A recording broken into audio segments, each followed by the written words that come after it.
হে ভারত, ভুলিও না, নীচ জাতি, মূর্খ, দরিদ্র, অজ্ঞ, মুচি, ম্যাথর তোমার রক্ত, তোমার ভাই।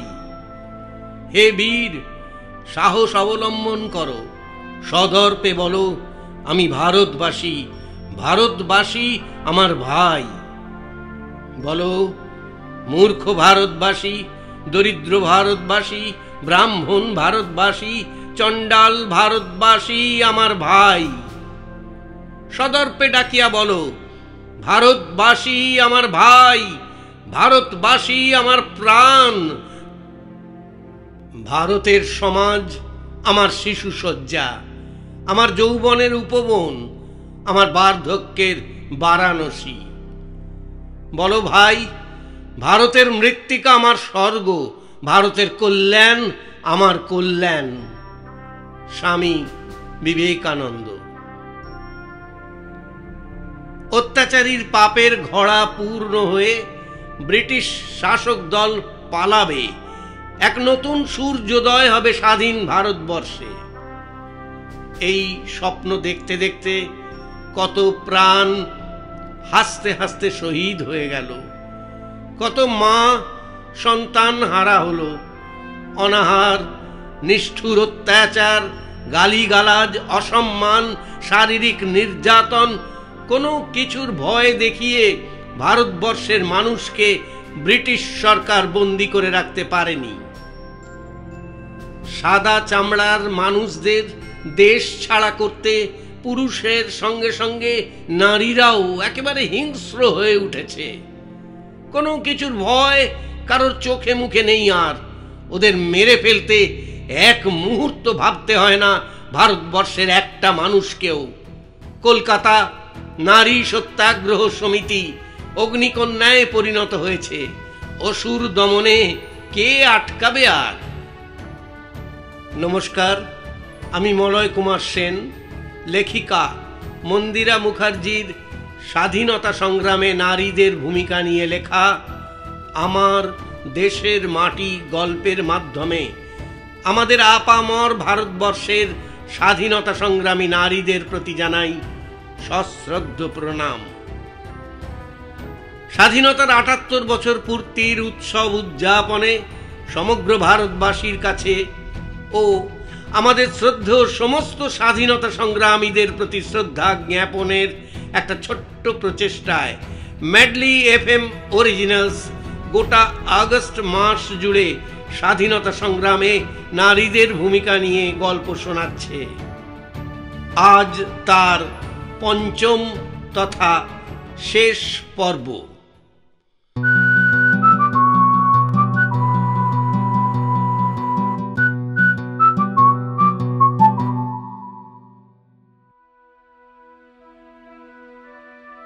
কলকাতা নারী সত্যাগ্রহ সমিতির এই বিশাল কর্মকাণ্ড গোটা ভারতবর্ষকে নাড়িয়ে দিয়েছিল।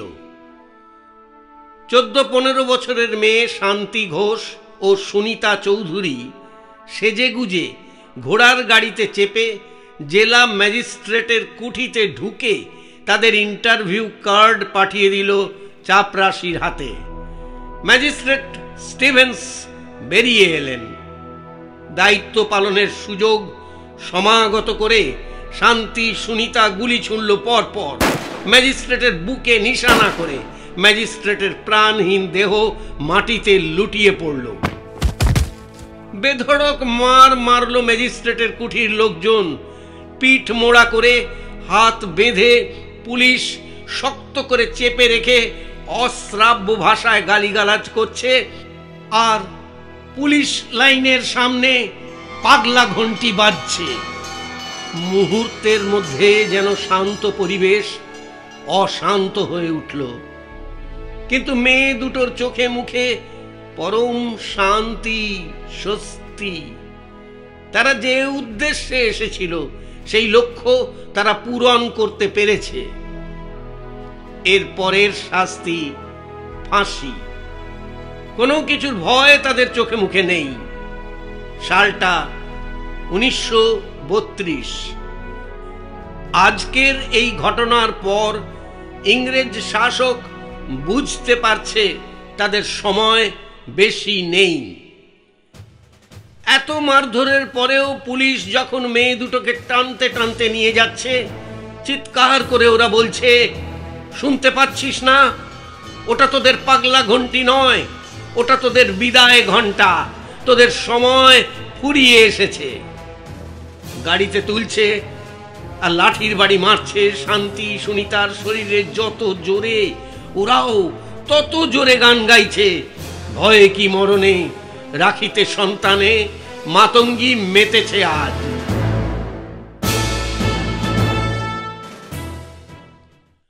আলিপুর সেন্ট্রাল জেলে নিয়ে আসা হলো ওদের। মামলা শুরু হলো।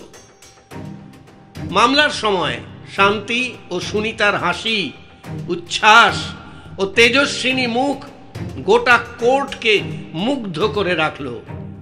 কিন্তু ওদের বসতে কোনো চেয়ার দেওয়া হলো না বলে ওরা কোর্টের দিকে পেছন করে দাঁড়িয়ে রইল ঠায়। তারপর থেকে যতদিন কেস চলেছে ওদের বসার চেয়ার এসেছে সবার আগে।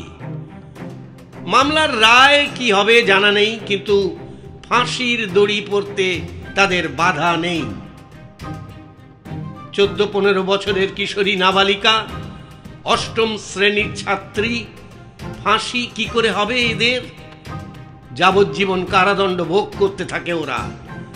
আর তার সঙ্গে চলতে থাকে নিষ্ঠুর নির্মম অত্যাচার। পোশাক পরতে দেওয়া হতো চটের থেকেও মোটা কুর্তি ও শাড়ি। কিন্তু তাতে কোনো আফসোস নেই ওদের।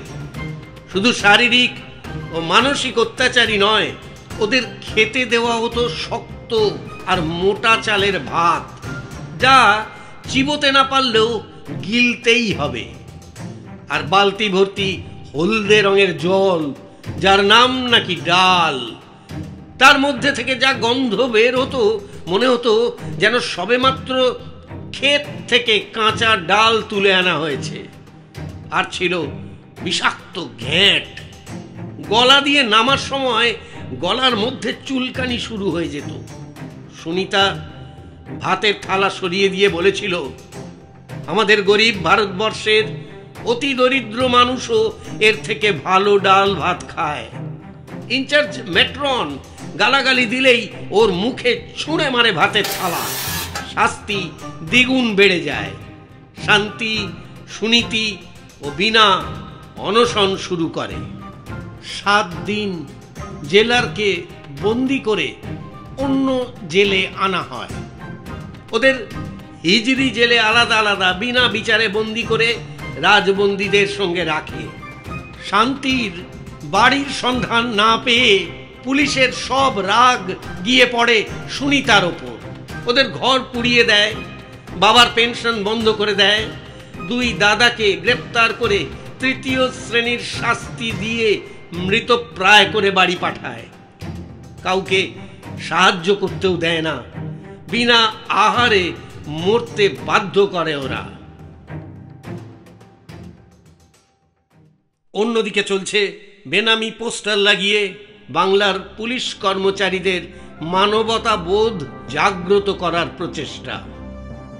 শুধুমাত্র অন্যের অধীনে কাজ করে নিজের দেশের মানুষকে এভাবে শাস্তি দিতে একবারও হাত কাঁপে না তোমার?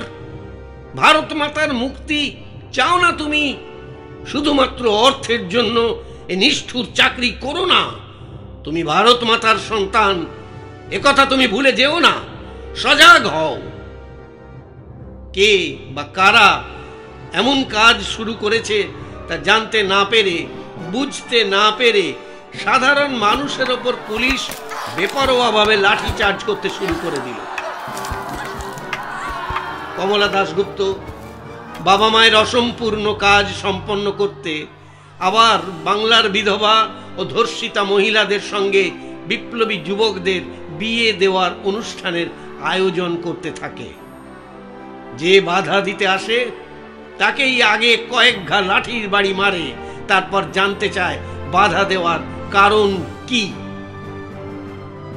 পুলিশের মুখোমুখি দাঁড়িয়ে জানতে চায় এই গণবিবাহ কোন আইন লঙ্ঘন করছে, কমলা দাশগুপ্তকে গ্রেপ্তার করলে গণবিবাহের মণ্ডপ থেকে উঠে ছেলে মেয়েরাও গ্রেপ্তার হতে শুরু করলো। অন্যদিকে মেদিনীপুর জেলার 5 দিক থেকে 5টা বিরাট শোভাযাত্রা তমলুক শহরের দিকে এগিয়ে আসতে থাকে বেলা 3টের সময়। শোভাযাত্রায় অসংখ্য অগণিত মহিলা দল বেঁধে এগিয়ে আসছে।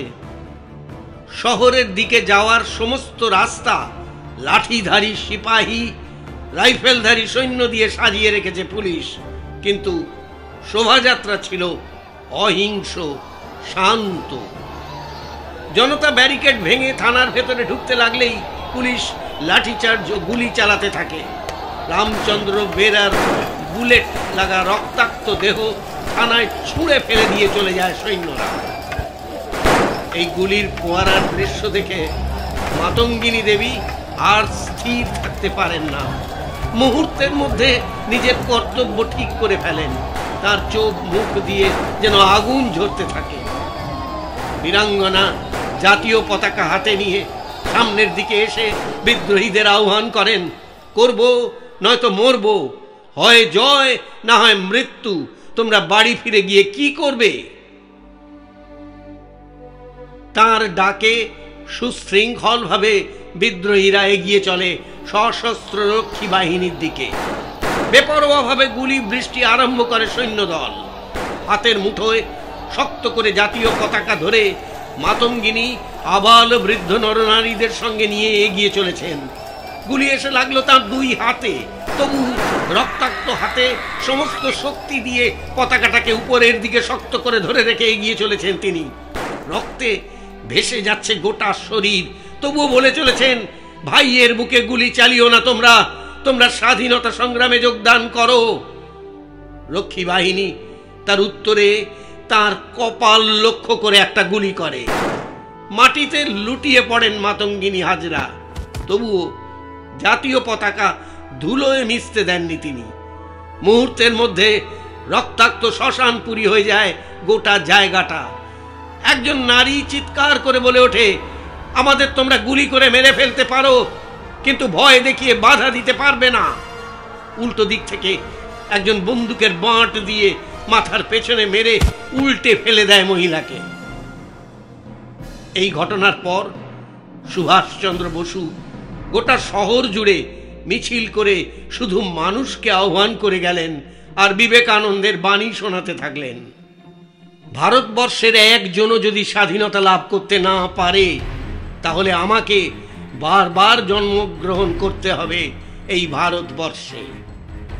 হে ভারত, জেগে ওঠো, মাতৃভূমির মুক্তির প্রার্থনা করো। সুভাষচন্দ্রের আজাদ হিন্দ ফৌজের কথা, ঝাঁসি রানী বাহিনী নামের নারী বাহিনীর কথা, তার নেত্রী লক্ষ্মী স্বামীনাথন আর ইংরেজদের আদালতে তোলার কথা শোনা যেতে লাগলো ভারতের ঘরে ঘরে। ইংরেজ দেখলো যে সমস্ত ভারতীয় পুলিশ এতদিন তাদের গোলামি খেটেছে, আজ তারা উর্দি ফেলে রাস্তায় নেমেছে। কৃষক, মজুর, ছাত্রছাত্রী, সৈন্যবাহিনী, নৌসেনা সকলেই আজ ইংরেজদের বিরুদ্ধে যুদ্ধ করছে। তাদের লোক ছাড়া ভারতের কোনো লোক আর ওদের হয়ে কথা বলছে না। টাকা পয়সা, সুখ ভোগ, দামি খাবার কোনো কিছুতেই বিক্রি হচ্ছে না আর ভারত। রক্তচক্ষু আর দৃঢ় মুষ্টি আজ অনড়, নিষ্ফল। গান্ধীজির নেতৃত্বে সমস্ত রাজবন্দিনী ছাড়া পেয়ে মিছিলে নাম লিখিয়েছে। ক্লান্তি ভুলে গেছে তারা। সুখের আড়ম্বর ছেড়ে সবাই ইংরেজদের দিকে ধেয়ে যাচ্ছে। এতদিন ওরা যা যা করেছে, এবার সময় এসেছে সবটা সুদে আসলে উসুল করে নেওয়ার পালা। তাই কোলের শিশুকে ঘরে ফেলে নয়, তাকে কোলে নিয়েই মিছিলে সামিল হয়েছে নারী। সবার মুখে এক কথা, ইংরেজ তুমি তফাৎ যাও। ব্রিটিশ শাসক বুঝল ভারতবর্ষে তাদের জয়ের আশা ত্যাগ করতে হবে। তারিখটা ছিল 1947-এর 15ই আগস্ট। আকাশে উড়ল ভারতবর্ষের স্বাধীনতার বিজয় পতাকা। দলে দলে হাজার হাজার নরনারী যোগ দিচ্ছে পতাকা হাতে আর জোরে জোরে নাড়াচ্ছে, কারণ ভারতের স্বাধীনতার হাওয়া তাদের গায়ে গিয়ে যেন লাগে। যাদের রক্ত মিশে আছে শহরের সমস্ত অলিতে গলিতে, সকলে একসঙ্গে গাইছে জনগণ মন অধিনায়ক জয় হে, ভারত ভাগ্য বিধাতা জয় হে, জয় হে, জয় হে, জয় জয় জয় জয় হে। ঠাকুরবাড়ির ওই 7 বছরের মেয়ে সরলা দেবীকে 70 বছরের বৃদ্ধ বলেছিলেন, ভারতবর্ষ যেদিন স্বাধীন হবে, বুড়ো জোয়ান নর নারী সকলকে বলিস মা পতাকাটা জোরে জোরে নাড়াতে, যাতে স্বাধীনতার হাওয়া আমাদের গায়ে এসে লাগে। ভারতবর্ষ সূর্যের আরো একটা নাম, ভারতবর্ষ শত শত রক্তের বলিদান, ভারতবর্ষ শিশুর কোমল হাসি, ভারতবর্ষ মাগো তোমায় ভালোবাসি।